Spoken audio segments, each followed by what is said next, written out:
గాంజా మత్తును మహబూబాబాద్ జిల్లాలో చిత్తు చేయాలన్నారు డీఎస్పీ రఘు. పాత నేరస్తులకు మానసిక పరిపక్వత వచ్చేలా చూస్తూ కొత్త గాంజా కేసుల నమోదును రూపుమాపాలనే తలంపుతో మనలో మార్పు అనే వినూత్న అవగాహన కార్యక్రమాన్ని చేపట్టామని తెలిపారు.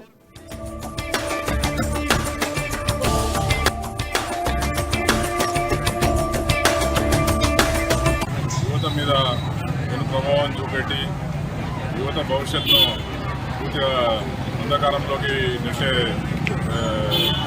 వ్యసనం ఇది.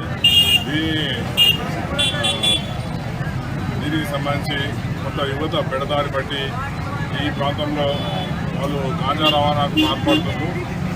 అట్లా ఒక 86 మందిని ఈ మరిపేట ప్రాంతం నుండి గుర్తించడం అయింది.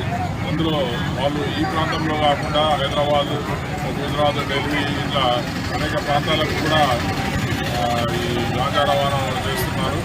వీరిపై ఉక్కుపాదం మోపి వారు తప్పుదారి నుండి వాళ్ళను చెడు మార్గం నుండి మంచి మార్గంలో పెట్టడం కొరకని మహబూబాబాద్ ఎస్పీ గారు శ్రీ శరత్చంద్ర పవార్ సార్ ఇనిషియేటివ్ తోటి వారి ప్రోత్సాహంతో ఈ మనలో మార్పు గాంజా రవాణా మనకు వద్దు అనే కార్యక్రమం ఈ మరిపేట మండలంలో